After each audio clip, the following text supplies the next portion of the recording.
Let me tell you, sis, anytime you want to change your life is the best time to change your life. You don't have to wait on crystals to tell you the wind to blow backwards or for the literal heavens to blow up or open up to you. Hey y'all, it's your girl Dr. Nina and I hope you're doing well. Now look, a lot of times we do need to switch it up, change and transform for the best because there's a lot of daily toxins we need to get rid of in our lives. And I ain't just talking about your food and your workouts, honey. It's the people that you're hanging around with, the products that you use on your body, everything in between. And yeah, that old boo you still entertaining need to go in the trash too. Change and transformation are inevitable. And in order to get back free space and energy in your mind, you have to get rid of a lot and transform your life. You want to live your best life, right? And believe me, I know personally, as I'm going through key changes in my own life to prepare to give birth and to really give back to myself, I'm learning that a lot of things have to shift in order for me to be my best. And today I'm sharing that with you with my ultimate way and my ultimate guide to transforming your life for the new year. Now I want to hear from you though. What are you working on and what are you changing in your life today? Don't be scared. Let me know below. Everything I discussed today can be found down in the description box. Now let's get into it. Let me tell you, sis, anytime you want to change your life is the best time to change your life. You don't have to wait on crystals to tell you the wind to blow backwards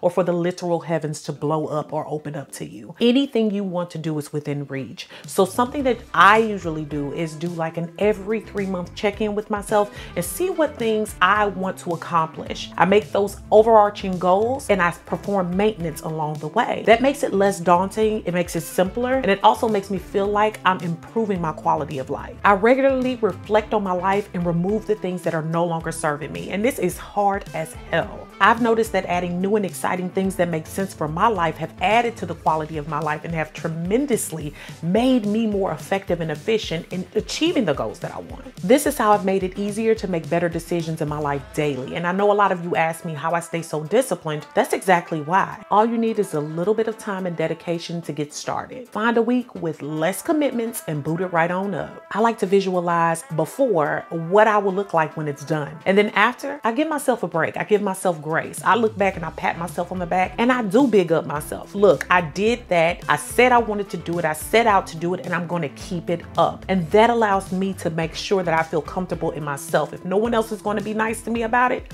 I will. I like to start with relationships and who and what I have in my circle. See, the thing is, in real life or even on social media, following different people who can be considered toxic or negative or down mood or those who are just looking for attention can be harmful and helpful to your mental health. So what I do for myself as a reward, every 3 months I go through my list. It could be WhatsApp, Facebook, Instagram, Twitter, whatever it is. And I look to see if I actually remember the people that I follow. The ones that I don't, they need to go. If they're announcing toxic, ridiculous stuff that I don't want to see, that puts me in a negative mood no matter what time of the day I see it, it's time to go. And go ahead and click like if your mute button game is strong. Sometimes you don't even have to let people know you unfriended or unfollowed them. Just push that mute button, baby.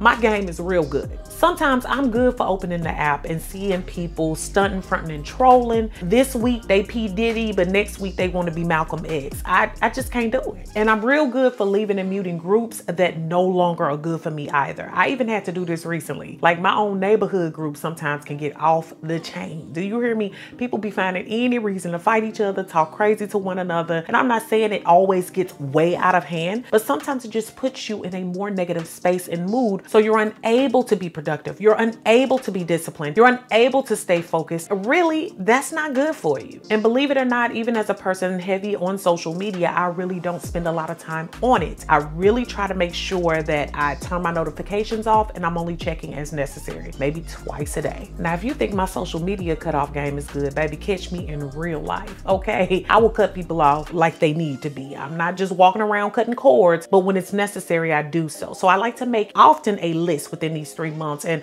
I look at who I'm spending the most time with. It could be friends, it could be family, neighbors, colleagues, whoever it is. And I like to ask myself a series of questions. Am I excited to see this person when we meet up? Do they treat me well? Do they actually respect my time? Are they happy to see me coming? Do they add to my life as I add to theirs? Is this person good for me? Does hanging with them help to support my goals or help me to be ready for the next things in life? And does that person lift me higher? And look, like I said, it's a reciprocal relationship. So if I'm giving to them, are they giving to me as well? Am I feeling down or downtrodden whenever I'm with them or drained? There are times that friends need us more than they will ever need us because of times in their lives, but that shouldn't be every every time, year in, year out, you need people who support you as well. Remember, you are the average of the 5 people you hang around the most. And it's okay to let go of little crusty relationships and friendships that no longer serve you anymore. And baby, no need to announce, just be stealth. Exit and leave all the bitterness on the table, realizing all the things that you will gain, and take the proper time to heal. Most times, the relationships you don't need naturally fade out over time. And I'll tell you, breakups from my past, as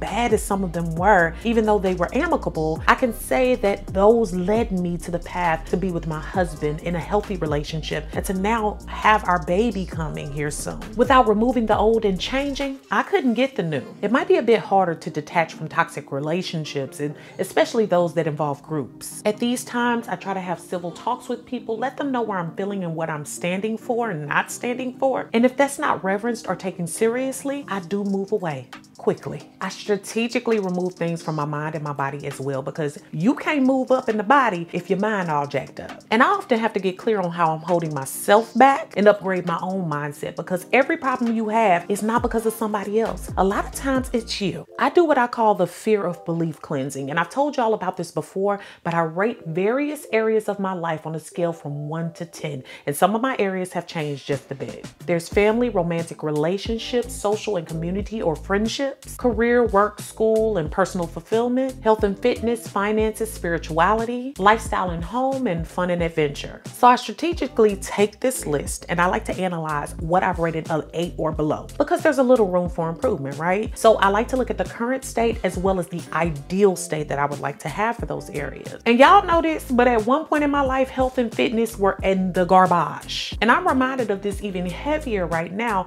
as I'm gonna need to stay on track after this baby is born. Here's an example: health and fitness current state. I'm at a point where a revamp in fitness and health will need to happen. I will need to rededicate myself and my mind even more than when I lost over 100 pounds about 20 years ago. So an ideal state is planning ahead, planning my meals, planning my workouts, and planning time to figure out new things that will work for my new body. And that's okay. And also giving myself grace while those things work or do not work. And I'm willing to sacrifice and hire a little help where I come up short. If there's any mind blockages, I like to write down why I feel that the ideal state is impossible for me to achieve. For example, I can't fit my health and fitness in because my family needs me. That allows me to ask the question, but why? So that I'm able to eliminate any silly excuses or reasons why I have a limited belief. My limiting belief, it has hit my mind before, but it's gone, is that I won't be able to take care of myself because I'll be a new mom. And I rephrase that to make it empowering. Like I have all the tools, the things that I need, and the resources in order to get this thing done and be good to myself. Because if I'm not good to me, I ain't good to nobody else. I've lost the weight before and I will do it again. And not only that, I kept it off for several years, multiple decades. And what I don't know about my new roles, I'm willing to learn. I repeat that over and over again until it's manifested into my subconscious and becomes a part of me. This helps with the physical and the deep mental spaces for transformation to happen. Also, I make it a point to find new things that really do work to help me in my journey. I admit I don't know it all. And that's why I've loved really getting started up with Stronger You. And they're the sponsor of today's video.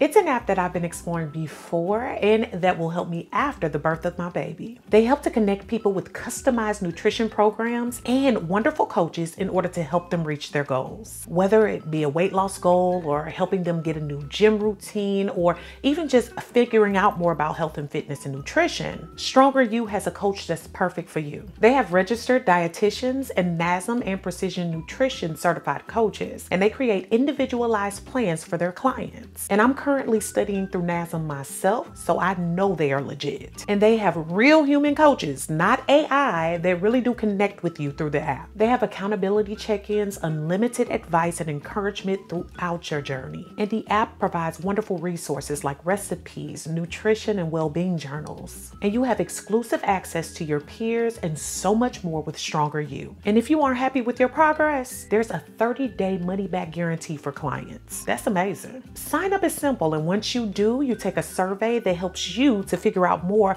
about where you want to go and help them to know how to help you reach your goals. You review your current habits and more, that habit tracking, so they can help to match you with a nutrition coach individualized for you. It's all there in the Stronger You app. And I'm loving the fact that you have those strong weekly check-ins as well as unlimited advice. And those coaches answer day-to-day questions to help you overcome any challenges that you're having. I love the food tracker and the habit tracker because your coach can check it and give you input on ways that you can get stronger towards reaching your goals. It's real-time data. And I also love that you can connect with other Stronger You community members. They're not like fad diets or trends with AI and robots that are not customized to your needs. I feel important using it, and I know you will as well, but you have to try it for yourself. Right now, Stronger You is offering my subscribers 50% off their first month using my link and code below. Again, 50% off your first month. You do not want to miss this opportunity. And speaking of habits, transforming those is 100% essential. Whether I like it or not, I am what I do each day. Our lives are made up of our habits, rituals, and routines. I have to have bomb habits so that I can live the bomb life I want. So I like to make a list of those things that I like to do in a week. This is a part of that maintenance I talked about. It includes what I eat, what I'm doing every day, my activities, my fitness,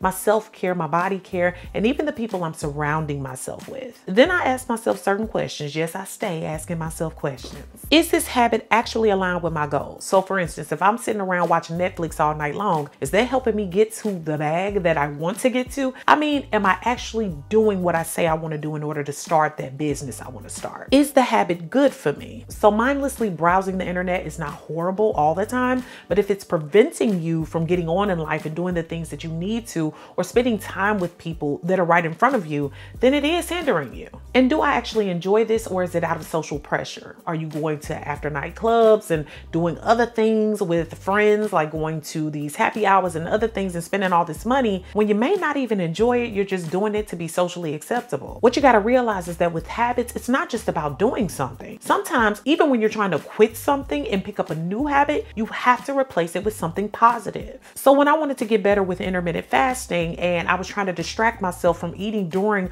my window where I don't eat, I had to pick myself up and go for a walk or do an activity or engage in something that was outside of food so that I could replace those urges with something more healthy for me. So then I picked up more healthy habits like meditation, walking around the block, and even meeting new people. For habit building, it works best to move on from one habit at a time as you master them. It's like building blocks. So once you get the confidence from one, you're able to successfully get with a new habit over time. And with things like my food, I simply return to basics, eliminating all the frozen meals or processed products, dressings and dips, and the stuff with a lot of complicated ingredients. I go back to the whole food basics: rice, quinoa, couscous, other things that are simplistic. And when I get back to that, my body behaves so much better. Now, I know most people don't want to talk about this, but cleansing the finances is something that can absolutely change your life. When I manage my money based on what does and does not bring me joy, I am the most efficient and effective. And when I do that, it reduces the stress of spending money on things I actually do love, like vacations, family time, other things I like to invest in, even for my business. I temporarily cancel all those recurring charges and I order out less, and I designate certain days of the week where I spend no money. And with the money you save, you can invest more in yourself. So you can get that gym membership or purchase that online course or put that in a savings account for the future you. The more money that I put into something, I don't know about y'all, but the more likely I am to make it a priority. I have also been big on emotional cleansing. The goal here is to not totally get rid of negative emotions. That's a part of our everyday lives, but it's to clear out the emotions that keep us stagnant and no longer serve us. I try writing these things down so that I can come up with a plan of action easily for when they arise. And though I'm an upbeat, fun person, it happens to me a lot. I even stopped complaining with a no complaints list or a no complaint zone. I limit my stress by scheduling downtime and breaks that I have to acknowledge. And it also helps to forgive others, not for them, but for you, in order for you to release that off of your consciousness and your mind. All of this truly helps my life. I'm also starting to remove a lot of things that I don't think about much. And in that, I'm realizing that I have too much stuff. We have tech-free spaces in our home, places where we just sit back and kick back and not necessarily do work in. I try to donate clothes as much as possible now. And I try to refine my spaces with labeling and organization distractions so I feel more efficient. I've also learned to spend time in silence, and I told y'all this works amazingly for the mind so you can hear yourself. And I've started to eliminate the need to make too many decisions, because when you make decisions all the time, it can give you decision fatigue, and you really just start to do things and say things that other people want you to. You can't think clearly for yourself. So sometimes giving yourself that break really is an immense help. So y'all, I hope today's video has been amazing. It is a New Year's thing, and we are changing and transforming our lives, but this is not the only time that you should be preparing to or doing that. This can happen all year round. Give yourself the chance, make a maintenance plan, keep yourself up to par the way that you would like to, and stop listening to the noise from the outside. I hope y'all have enjoyed it. Make sure that you let me know down below some of the videos you'd like to see in the coming year. Make sure that you comment, share this video with someone who can use it, and subscribe. Thanks so much for watching, y'all. Beautiful brown baby doll. Peace.